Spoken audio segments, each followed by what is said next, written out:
Got put on hold for a little bit, but I do remember my points here. And I'm going to start with a question, and the question is very simple. How many of you think that your attitude affects your health? Okay, it looks like everyone does. And what I'm going to let you know is, when we talk about attitude, you've all heard the phrase, the glass half empty and half full. And so that's part of what we mean. There are really two basic attitudes. You're either positive or you're negative. You can be something, I suppose, in between. But you'll see that quote at the bottom. Charles Swindoll said, life is 10% what happens to you and 90% of how you react to it. And I think that's very true, because all of us are going to have difficulties in life. We're going to have challenges. It's inescapable. So going down to number 2, and I'm not going to go in great depth here, but gerontology is the field where they study aging. And there have been so many breakthroughs. In fact, most of what I'm going to be presenting comes from Johns Hopkins, very respected institution, Harvard Medical School. And so one of the things that we know is that life expectancy in the U.S. is 76 years old for males and 81 for females. I've never quite figured out why the women are living longer than the men, but you know, it's an interesting thing, because in my church we have many widows, and we don't have as many widowers. So and I'm not going to go into the what that may mean, but in America we're ranked at 46 in terms of life expectancy. So just to give you a comparison, India, the life expectancy is 68, Russia is 70. China is 75 age, United Kingdom is 80, and Canada is 82. So those of you who are thinking of moving to Canada, you've kind of got a better chance of making it a little bit longer. There's a lot of research into DNA, and of course, you'll hear a lot of things about anti-aging. Botox, for instance, isn't anti-aging. That has more to do with wrinkles and your face. But one of the things that they've come up with in research is there is, and I won't give the scientific part about it, but there's something at the end of your chromosome that renews. But what they've come to realize, it only renews so many times. And so built in is obsolescence. Now, biblically, it's kind of built in as well. But we can try to extend it. I just had a good friend who died in my church at 105. 105. She had been a teacher. But the sad part was, she didn't expect to live to be 105, and all her students had died before her. And so, and that's part of the, probably the psychological and emotional. We don't want our children to go before us, quite obviously. But I think the key issue is not just the extension of life, and this is what I think our commission is about, but the quality of life. I've said to my wife many times, if I lose my mind, don't put me on life support. I don't want to, as long as I can keep active and keep reading and doing the kind of things we're doing. And I think that's one of the things as a commission that we really can do, is we can keep encouraging people to keep learning and reading. Travel is not out for seniors, just different forms of travel. My wife and I took a Mediterranean cruise last year, and what I said was, these old cobblestone streets in Rome and Monaco, I can't do them anymore. And I turned to her and I said, you know what? I should have done this 30 years ago. And I fell a couple of times. In fact, I fell coming into the building today, which was quite embarrassing. So one of the things we can do is we can accept our limitations, but also tell seniors there's alternatives. I don't run, but I love going in the pool, and I love swimming. I did a lot of swimming this summer. So I think giving people alternatives is very important. Number 3, one of the research elements has shown that people with a positive attitude have better coping mechanisms. Now, a coping mechanism simply means that everyone's going to have stress and hardship. Eventually, my cousin, who was just very close to me, and he was 65, he died 2 weeks ago. He was like my younger brother, and he had pancreatic stage 4 cancer. I tried to keep encouraging him, and he stayed very hopeful, and he lasted 18 months. But right at the end, I could see that his attitude had changed. He'd basically given up, and then he went into hospice and went rather quickly. So, you know, obviously the disease eventually was going to take him, but I think he lasted that long because he kept looking he even had a bucket list that he wasn't able to fulfill it, but it kept him motivated, kept him encouraged. So cancer, strokes, loss, COVID-19, isolation, everyone's going to have stress, and research has shown that optimism actually increases your immune system. And so I'm not going to stand here and say that you're not going to get sick if you're positive, but it can have a great effect on your recovery and your resistance. Research has even shown resistance to the common cold is affected by attitude and having more energy. And you're more likely to recover from illness if you are a positive person. So number 4, what you feed makes you stronger. You know, we use that phrase in many areas. What you feed makes you stronger. So if you tend to be a positive person, you will then have a different worldview. You'll look at things differently. My mother, I loved her dearly. She died when she was 86. But she was a very negative person, and I don't know where she got it from. All my grandparents were deceased before I was born. But she must have gotten it from somewhere, because I remember one day we took her on a vacation. We were in Knoxville, Tennessee. Beautiful day. We were on the highway, and I said, "Mom, isn't this just beautiful?" To which she said, "I think there's a dark cloud on the horizon." and she always did that. And no matter how we tried, somehow she just got, one of her favorite phrases, and thank goodness I don't use it, is "another nail in my coffin." That was her favorite phrase. So have you ever heard that phrase? Whatever would happen, we would hear that, and but you know, it affected her badly because she wasn't a terribly happy person because she always saw the negative, always saw the worst. So basically, you know, having a positive attitude is something that you really have to work at. We know that you know, something as simple as counting your blessings. You know, some people count their sheep at night trying to go to sleep, and I feel very blessed in my own life. And every time I start to think negative, the good Lord reminds me to count everything that's good is happening and all the positive things. You know, I've had neuropathy. You know, when I've done my diabetes presentation for about 42 years. So the tripping and the walking and the balance is a problem. But instead of being negative about that, I think of all the things that I can do. I preached in my, like right now I'm standing, and because there's something I can kind of hold on to, I'm not swaying badly.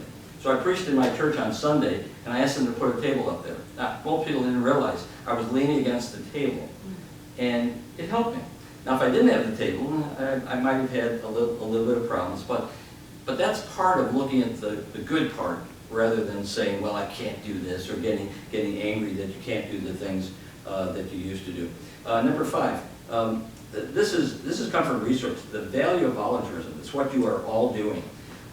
We call it giving back. We call it paying it forward. I am currently mentoring. I was a college professor, so I've mentored many young people. I'm currently mentoring a police sergeant here in Grand Prairie, who's 32, and I've mentored him for 2 years. I'm mentoring a fireman from Waco, but he lives here in Grand Prairie, and I'm mentoring an Army chaplain who lives in Grand Prairie. And I really enjoy that because, you know, you get to a certain age, and the thing you really can say that you have is maybe wisdom, that maybe you know something. And you know, how do we learn it? We learn from life experiences. Somebody said to me one time, well, you know, how do you make good decisions? Learning from all the bad decisions I made. I made bad decisions, I made mistakes, and those are the things that we learn from. We haven't been going to restaurants too much because my wife and I are being very careful, but we did, right on the Arlington border, went to a Subway. And so we all know what food prices are like. By the time we ordered our combo, it was like $18. Got up to the cash register, and they said, no, it's been paid for. And there was a young man in front of us. He'd already gone out the door, and I didn't get them in time to thank him. But immediately what that told me to do was to pass that on to somebody else. And so I haven't done it yet, but I'm waiting for that opportunity to be at a restaurant where I'm in a line and I can pay for the person in back of me. And so I think part of what we're doing here with the Commission on Aging is the very active volunteerism is healthy. It's a healthy thing, and it shows people that we certainly haven't given up. You know, as I've done programs in nursing homes and assisted living, and from time to time I see people who retired at 50. And you know, that's fine. You know, our ARP says I think it begins around 50. But when you stop doing things, when you become what you call a couch potato, I've seen people who decline, and you know, I've asked the staff, well, how old is that gentleman? They'll say, well, he's 56. But he appears to function like he's 80 or 90 because you can mentally give up. And once you do that, then, you know, what does someone say? Age is just a number, right? It is absolutely just a number. So volunteerism is very important. Number 6, you know, the whole concept of beauty. You and I know that we have a culture that worships youth, right? You look at the cover of magazines. Go in any grocery store and look at the cover of magazines. Who it's going to be? It's going to be the movie stars who are in their early 20s. It's going to be the athletes who are younger and younger all the time. And so here we have this culture that's telling us that we ought to almost worship youth. Well, the reality is, I'm a great believer in inner beauty. You know, it doesn't matter, you know, what's happening with your face. You know, sometimes your hair gets gray, sometimes. Several years ago, I was on a TV show, and I watched it when it was being played back. And I turned to my wife and I said, what's wrong with my head? And she said, what do you mean? I said, well, there's like a white spot back there. And she said, it's your bald spot. And I had never seen it because I didn't look at it. You know, I didn't have a mirror behind my head. And I was actually shocked. I mean, this was a long time ago, and I didn't know I had it. But you know, over the years when I've done things like TV and people will say, well, you know, why don't you get a toupee or a wig? You know, I'm really comfortable with where I am. And if you have a wig, that's wonderful.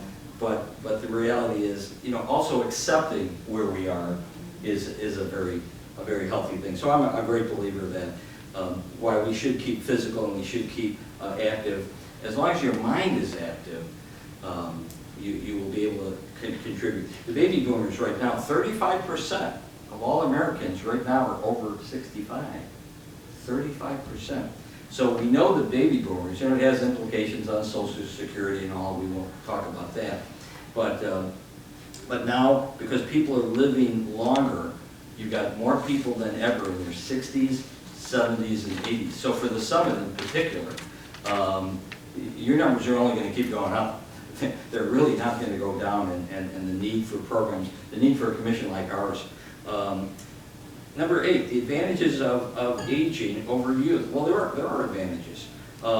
Wisdom, insight, life experiences. Look at I tuned into the hearing of the Supreme Court judge just early this morning, and one of the first senators looked like he was 87. And then the next senator was like 80. So look to Congress, and you will find, there might be some youngsters in there, but there's a lot of older people. Look at the current age of our president and the presidential candidate. I think one is 74 and the other 77. So there's nothing that says you have to be put out to pasture when you hit a certain age.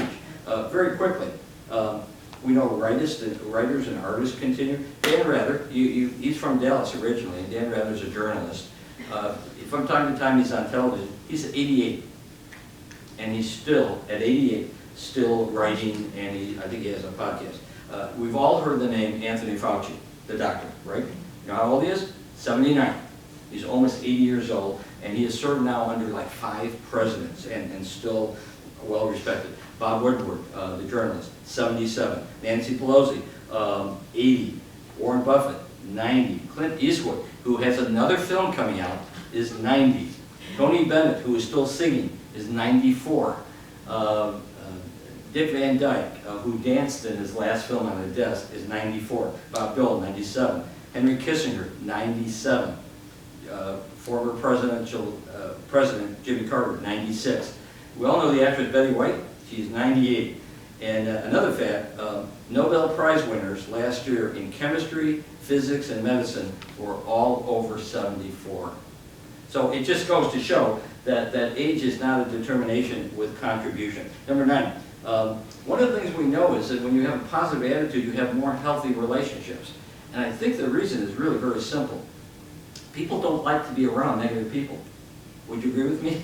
I mean, it's kind of a downer when you're trying to, be uplifting nature, and they always see the negative side. I would assume with like transplant patients and your wonderful foundation, that if you don't keep positive as you're thinking toward that time of transplantation, it will have an effect, won't it? It does. Absolutely.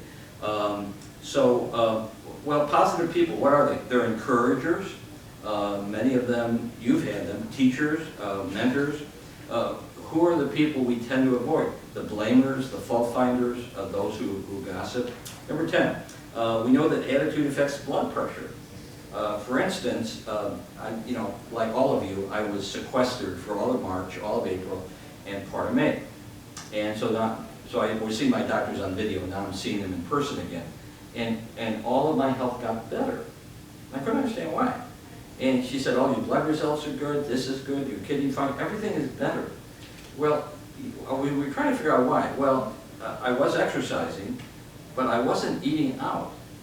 We were eating fresh fruit at home, and you know this, there's a lot of sodium in restaurant food, a lot.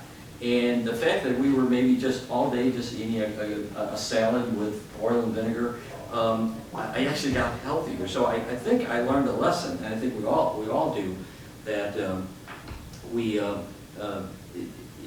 good attitude affects your blood pressure, etc. So let's see, I got off on my numbers. Well, I was going to do a test. I don't know what number it is, but here's a very quick test. 11. 11. Thank you. Yeah, it got to go off here. You can write this down, or you can just say it out loud. When I say the word elderly, okay, what are the first 3 or 4 words that come to your mind? So just take 30 seconds. The word elderly. You may have a visual picture, but just jot down a couple of words. And we'll just go around and see what your words are. Oh, no.